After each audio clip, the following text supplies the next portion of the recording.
दर्शकों, क्या आप जानते हैं जटायु भी दशरथ जी के मित्र थे? तो चलिए जटायु और शूर्पणखा संवाद स्टार्ट करते हैं। जब राम प्रभु महर्षि अगस्त्य मुनि के आश्रम से जा रहे तब लक्ष्मण जी को कुछ धुन सुनाई दी और वो बोले, भैया, नदी के पानी की धुन सुनाई दे रही है। लगता है गोदावरी के पास आ गए हैं।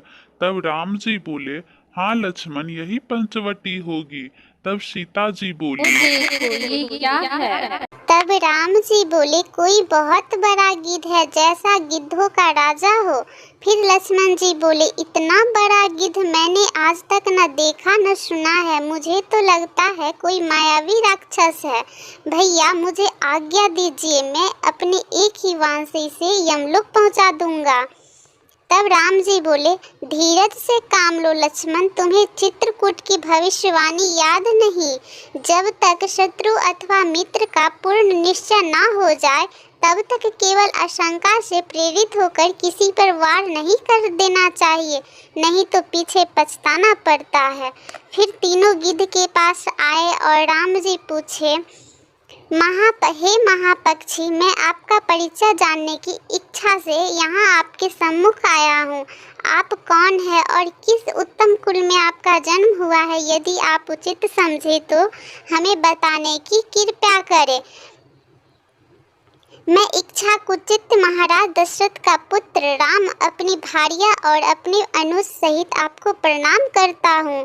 तब गिद्ध जी बोले, वर्ष राम, तुमने मेरे स्वर्गवासी मित्र दशरथ का नाम लेकर मुझे रोमांचित कर दिया है। महाप्रकार में महाराज दशरथ के साथ मेरी मित्रता देवासुर संग्राम के वक्त हुई थी, जब उन्होंने श्रमासुर का संहार किया था। उस दिन उन्होंने मुझे गले लगाकर कहा था कि जटायु, तुम मेरे प्राणों जैसे प्यारे हो। तुम उनके पुत्र हो तो जैसे मानो मेरे ही पुत्र हो।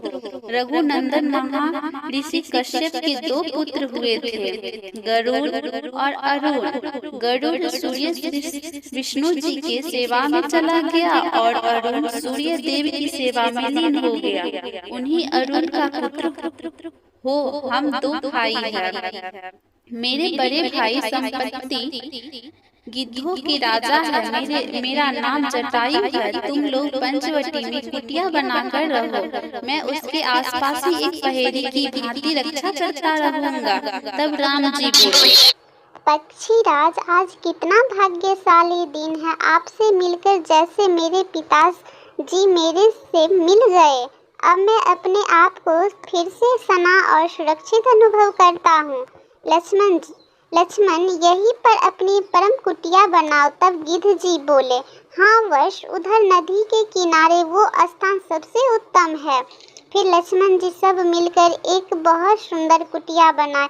तब राम जी बोले, वाह लक्ष्मण, वाह देखो सीते, ये लक्ष्मण की कार्य कुशलता को विश्व में बड़े बड़े निर्माण कर सकते हैं, परंतु राजभवन से बढ़कर परम कुटिया ही बात में खड़ी कर देना सिर्फ लक्ष्मण का ही काम है। यहाँ तो विश्वकर्मा को भी हार मान लेनी होगी। तब लक्ष्मण जी बोले, आपका प्रोत्साहन ही मेरा प्रेरणा का स्रोत है भैया, मैं तो केवल आपका दास हूँ। फिर तीनों में बहुत वार्तालाप हुआ। बहुत स्नेह से राम भगवान जी लक्ष्मण जी को बोल रहे थे। वो शर्मा के बहुत अच्छे से देख रहे थे। तब सीता जी बोली, कितना सुंदर है ये जगह। इसी शांति भवन में हम अपने वनवास से समय क्यों न बिता दे।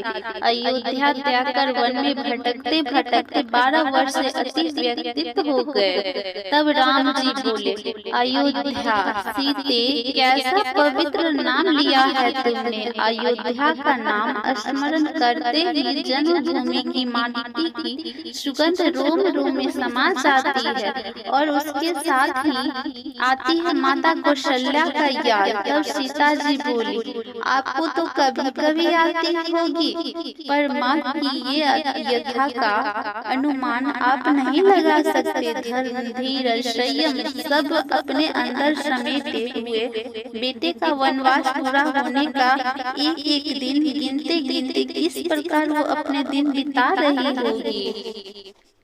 तब राम जी बोले, सीते, जब कभी एकांत में बैठता हूँ, माता कौशल्या की आवाज मेरे कानों में गूंजने लगती है, उसी प्रकार जैसे वो बचपन में बुलाया करती थी, राम जल्दी आओ, पुत्र भोजन परोस दिया। कभी कभी ऐसा लगता है जैसा कि माँ अपने महल के झरोखों में खड़ी मेरा रास्ता देख रही है। धीरज रखो, मैं आ रहा हूँ माँ, धीरज रखो, मैं आ रहा हूँ। अब थोड़ा ही समय रह गया है मेरे लौट कर आने में। मैं आ रहा हूँ माँ, मैं आ रहा हूँ। राम भगवान बहुत रोते रोते बोल रहे थे। तब उधर कौशल्या जी को लगा कि राम आया है।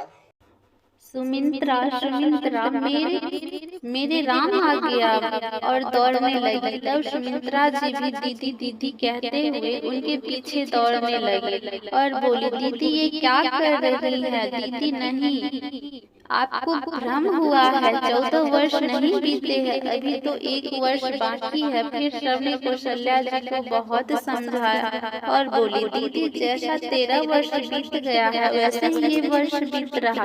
लेकिन कौशल्या जी बोल रही थी, अब ये वर्ष मुझसे नहीं बीता जा रहा, मानो मेरा प्राण जा रहा है। फिर दोनों बहुत वार्तालाप हुआ, जो मैं आपको अगले वीडियो में बताऊंगी। अगले वीडियो में मैं आपको शूर्पणखा संवाद की कहानी वाल्मीकि रामायण से बताऊंगी। तो आई होप आप लोग को वीडियो अच्छा लगा हो वाल्मीकि रामायण। तो वीडियो अच्छा लगा हो तो लाइक एंड सब्सक्राइब जरूर करिएगा दर्शकों। मिलते हैं अगले वीडियो में शूर्पणखा संवाद के साथ। बाय बाय दर्शकों।